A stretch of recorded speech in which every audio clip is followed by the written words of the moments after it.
E aí, pessoal, tudo bem com vocês? Na aula passada, nós fizemos uma breve introdução ao uso do Pandas, né, que nós vamos utilizar bastante para fazer análise de dados. E hoje nós vamos aprofundar o nosso estudo sobre as séries, né? Na aula passada nós vimos que o Pandas trabalha basicamente com séries e com frames, né? Então, são duas formas de você organizar os dados. E hoje a gente vai dar continuidade, agora aprofundando um pouco mais sobre o uso das séries, né? Entendendo melhor como é que elas funcionam e como que a gente pode utilizar elas para estruturar os nossos dados, certo? Então, a gente viu apenas um pequeno exemplo, né, na aula passada, importando, né, o Pandas. Então, import Pandas as PD, né, o namespace.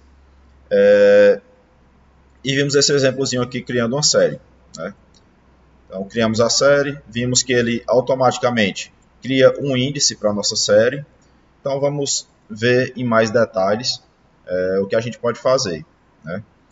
Então, continuando. Então, nós podemos obter a representação do array e objeto de índice de séries por meio de seus atributos, valores e índice, index, né? Values e index.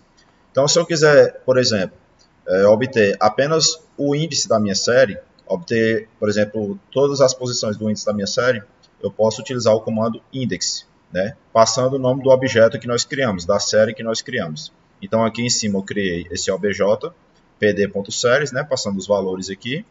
E aí, se eu quiser pegar apenas os valores, eu posso botar objeto.values, e aí ele vai imprimir para mim apenas os valores da minha série.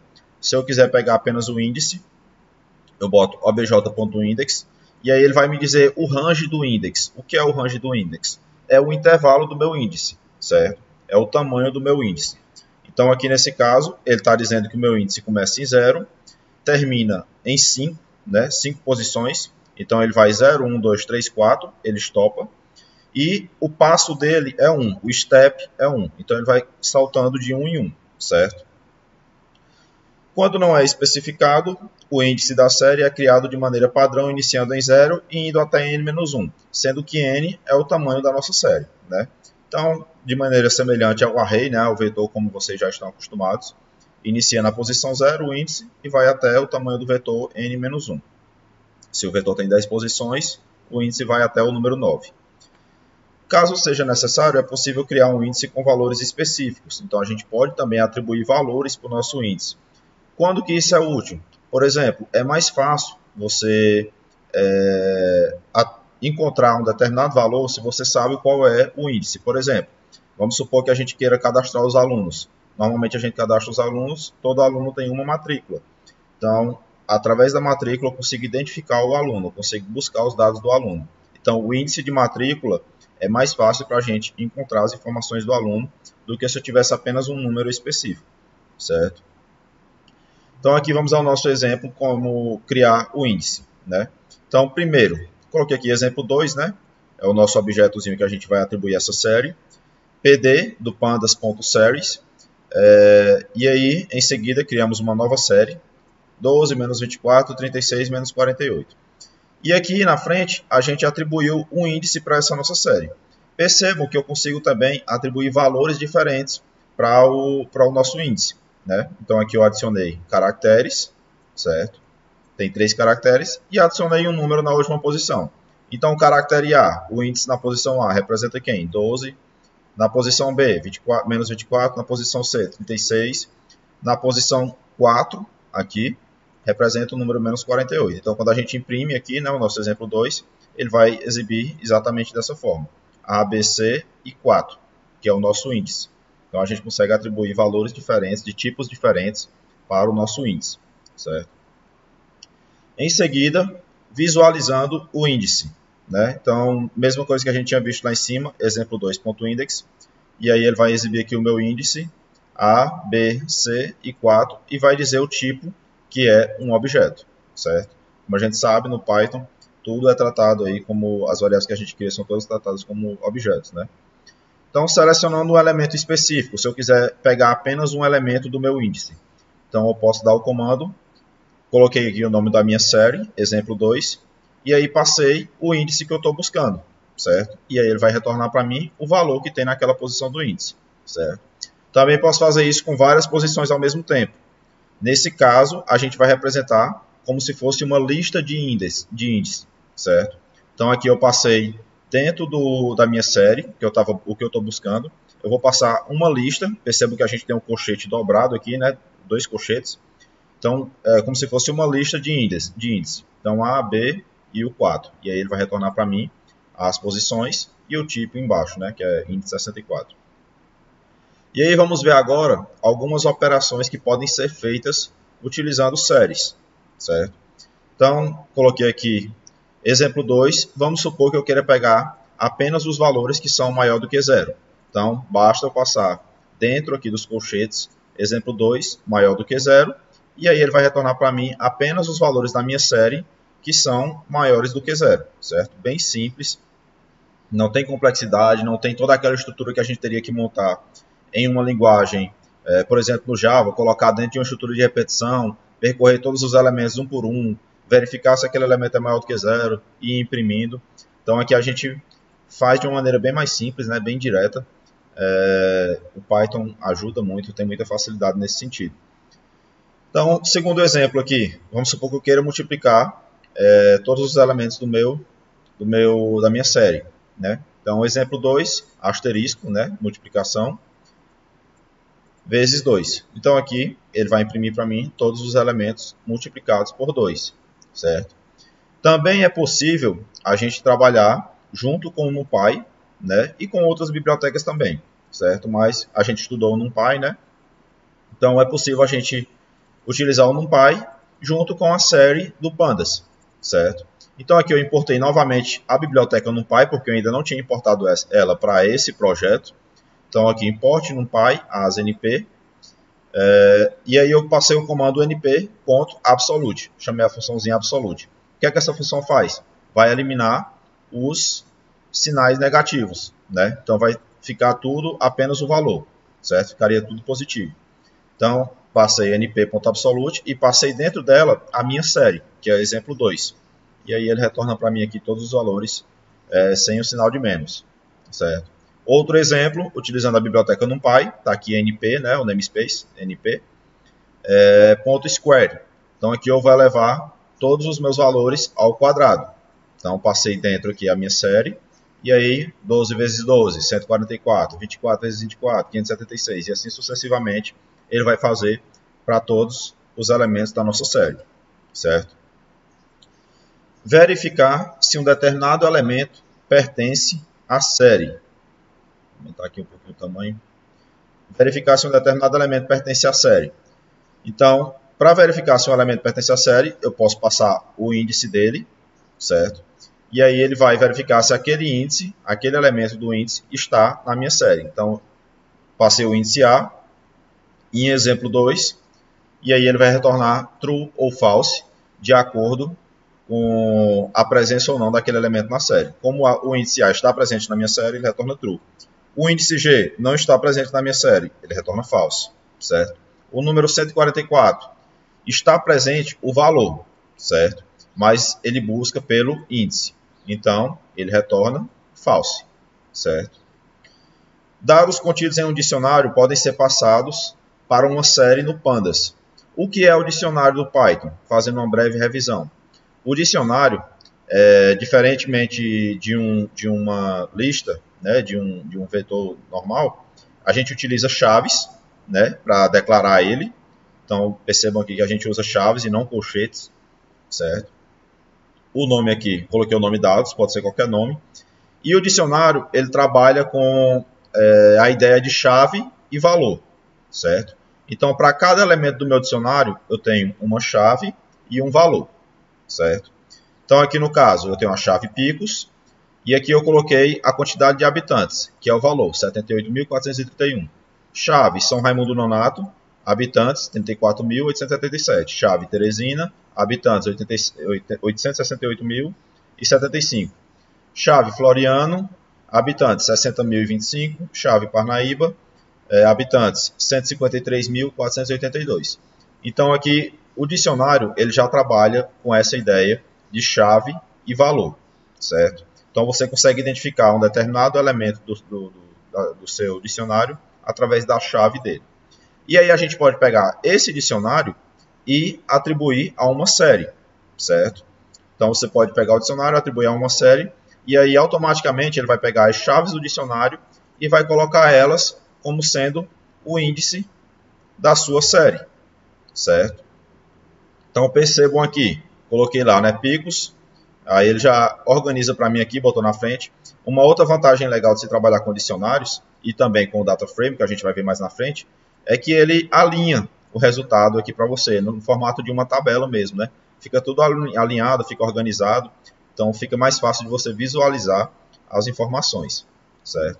Então percebam aqui, ó, chamei o meu exemplo 3, né, que é uma nova série que eu criei, o PD do pandas.series, e passei dentro dele o dicionário. Em seguida imprimi, ele exibe as informações para a gente aqui, tudo organizado, beleza? Continuando. Em alguns casos, você pode se deparar com a informação not a number, NaN, certo? Que é essa informaçãozinha aqui. Exemplo, você está buscando uma informação que não existe lá na sua série ou no seu data frame, certo? Então aqui o que foi que eu fiz? Criei a minha listazinha aqui, cidades, né? Passei Oeiras, Picos, Floriano e Teresina, certo? Então, essas cidades aqui, em seguida, eu vou passar dentro da minha série, criei aqui uma série chamada Exemplo 4, certo? Uma nova série chamada Exemplo 4. Em seguida, passei dentro dela os dados e o meu índice cidades, certo? Então, o que é que eu estou fazendo aqui? Estou pegando esses dados aqui de cima, certo? Do nosso dicionário. Então, peguei os dados aqui do meu dicionário. E aí eu estou dizendo que o meu índice dessa minha série 4 vai ser essa minha listazinha de cidades, certo? Então, o que é que vai ser feito aqui? Eu vou pegar essa listazinha aqui, ela vai se tornar o meu índice, e para cada elemento dessa lista, que vai ser o meu índice, eu vou buscar a informação no dicionário, a informação referente a ela no dicionário. Então, eu vou buscar se Oeiras está aqui no meu dicionário. Se tiver, eu vou pegar a informação do valor de Oeiras. Vou pegar Picos, vou buscar a informação de Picos. Floriano, vou buscar a informação de Floriano no dicionário. Teresina, vou buscar a informação de Teresina no dicionário, certo? E aí o que é que acontece? Quando ele faz essa associação da nossa lista de cidades com o nosso dicionário de dados, ele identifica que Oeiras não está presente lá no dicionário, certo? Oeiras não está presente aqui. Então, não tem a chave Oeiras aqui e, consequentemente, também não tem o valor dela, certo? Por isso, quando ele faz a associação, ele diz que Oeiras recebe aqui um not a number, né? O valor é inexistente, é ausente, ele não encontrou esse valor, beleza? Espero que tenha entendido. Se não tiver entendido, postem nos comentários, certo? É bem simples. Então, ele vai buscar essas informações aqui dentro do nosso dicionário. A gente passa primeiro o dicionário aqui como parâmetro, certo? E em seguida, a gente faz a atribuição do índice, que é essa listazinha que nós criamos aqui, ok? E aí ele vai buscar cada informação desse índice lá no dicionário. Verificar se um valor está ausente, verificar valores ausentes. Então, ele vai verificar se algum valor é not a number, né? Não foi encontrado. Então, pd.isNull é uma das formas de você verificar, passando o nosso exemplo 4, que é essa nossa série aqui que nós criamos por último. Então, ele vai verificar nessa série qual o valor que não foi encontrado. E aí ele identifica que Oeiras não foi encontrado. Então, ele retorna true para Oeiras, certo? E false para os outros, já que a gente está buscando só aquilo que é nulo, né? Aquilo que não foi encontrado. Em alguns casos, quando a gente está tratando dados lá no data frame, vocês vão ver, a gente vai fazer alguns exemplos disso mais adiante, a gente busca uma planilha grande de dados, por exemplo, e identifica esses valores que estão ausentes. E aí, para evitar, por exemplo, quando a gente for desenhar um gráfico a partir de uma lista de dados, evitar que esse gráfico contenha falhas, a gente pode eliminar esses valores ausentes, certo? Então, a gente elimina da nossa tabela, do nosso data frame, os valores, ou da nossa série, os valores que estão ausentes, certo? E aqui o isNull, a função isNull, ela retorna aqui que o tipo é booleano, certo? Outra forma, verificando os valores que são not null, né? Ou seja, os valores que estão presentes. Então ele vai imprimir o contrário, vai imprimir false para Oeiras e true para os demais, certo? Então os valores que estão presentes aí. Outra forma de você chamar é passando o nome da sua série, né? E o ponto is null. Percebam que aqui a gente chamou utilizando o namespace, né, do Pandas, o PD, e aqui a gente já chamou utilizando a própria série e colocando o parêntese da função, certo? O resultado vai ser o mesmo, né? Ele vai exibir true aqui e false nos demais, já que aqui a gente está pedindo os valores que estão ausentes. Então ele vai retornar true para Oeiras, que está ausente, e false para os outros. Outra coisa interessante que dá para você fazer aqui na série é, por exemplo, uma junção de duas tabelas, certo? Esse comando aqui seria semelhante ao join no SQL, certo? Então, seria como uma interseção. Ele vai pegar os elementos que estão em uma tabela e que também estão na outra. Vai verificar ali o que é igual nas duas e vai juntar, certo? Então, o que foi que ele fez aqui? Floriano está nas duas tabelas, está no exemplo 3 e no exemplo 4. Vamos ver aqui. Então, está aqui o exemplo 3, Floriano está aqui. No exemplo 4, Floriano também está aqui. O que foi que ele fez? Pegou o Floriano nas duas tabelas, no exemplo 3 e no exemplo 4, e somou o valor da população, 60.025. Então, o resultado aqui foi 120.050, certo? E assim ele fez para os demais.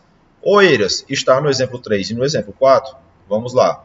Oeiras está presente aqui no exemplo 4, mas não está aqui em cima no exemplo 3, certo? Então, o que é que ele faz? Ele diz que é not a number, né? Valor ausente. Ele só vai exibir o resultado daqueles elementos que ele encontrar nas duas tabelas. Parnaíba está nas duas tabelas? Então, você vai lá, verifica, não está. Parnaíba está na primeira, mas não está na segunda. Então, ele diz que é um not a number porque ele não encontrou Parnaíba nas duas tabelas. Picos está nas duas? Está. Ele vai lá e soma o valor. São Raimundo está nas duas? Não. Então, not a number.